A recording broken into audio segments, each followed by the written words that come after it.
Chapter 10 provides practical answers to some of the most common questions about how a non-statistician can create evaluation tools that work and provide credible data. While it is by no means exhaustive, this chapter provides guidance that any learning professional can implement.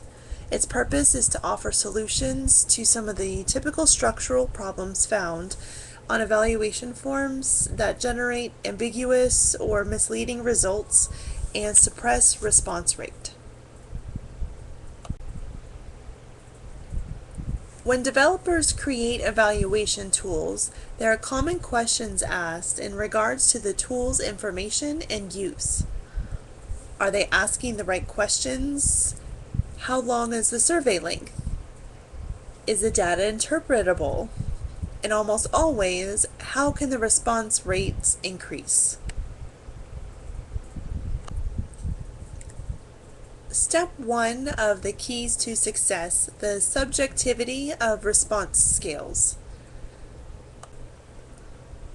We all have probably seen on surveys a rating scale for our answers to a question.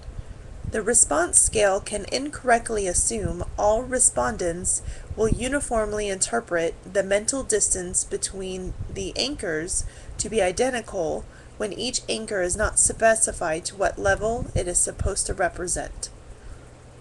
People may look at the same scale but internally judge the mental difference. Each marker or anchor should include a descriptor to allow the responses to be accurately summarized. Accuracy of results can be increased by labeling anchors with descriptors that are likely to have the same meaning to all respondents. Step 2 in the keys to success, matching nature of questions with response scales. Evaluation forms often use the same response scale type for all items, even though it may not match all the items. Respondents are left to interpret how the item fits the scale, and the results are often unclear as to what was intended. Matching the natures of items and response scales ensures that the questions are asked the right way. Take a look at the example survey. Do you feel the response choices match what the question is asking? Question 1 addresses frequency. The survey maker probably wants to know how often respondents attended the sessions, but instead uses the word regularly and asks respondents to rate their level of agreement. This leaves the results open to interpretation. If the respondents select disagree, how many sessions did they attend? None? All but one? The meaning of regularly differs from person to person. Item 2 cannot be interpreted. If a respondent disagrees, the instructor cannot know whether the person's opinion was that of the pace of the course was too fast or too slow, and therefore cannot address the concern. Item 3 is a frequency or a yes or no item. The survey marker has to decide what is important, knowing whether a respondent attended office hours at all or how often. If a respondent selects agree, does that mean one time or every week? Respondents who select disagree may have attended as often as others, but perceive that they have not taken advantage of every opportunity. Question 4 violates the neutral statement requirement. Using a qualifier, excellent, makes the results difficult to interpret. Some respondents may choose agree as the highest possible rating, meaning that they agree to the experience was indeed excellent. Those interpreting the results will think they were not fully satisfied, however, because agree is on the 4 on a 5-point scale. This is an artifact of a mismatch between an item and a response scale. Do not use qualifiers, for example, great or outstanding, that will be redundant with the response scale. Four common question types on response surveys usually are seeking answers in terms of agreement, likelihood, frequency, and quality. Utilizing descriptors for your anchors that correlate with the type of answer you seek can result in a much more useful feedback. Key to success number 3, use of opt-out option. You have probably experienced a response survey which has an option labeled not applicable. This choice is appropriate when respondents may not have the information or experience to answer. However, the opt-out choice should be used strategically and not provided as an option for all items.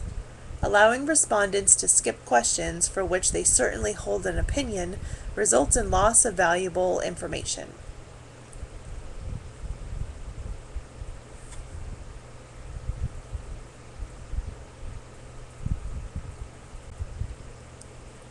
Key to success number 4, lumping specifics into general categories. One way to lose information on a survey is by lumping specific numbers into poorly defined categories.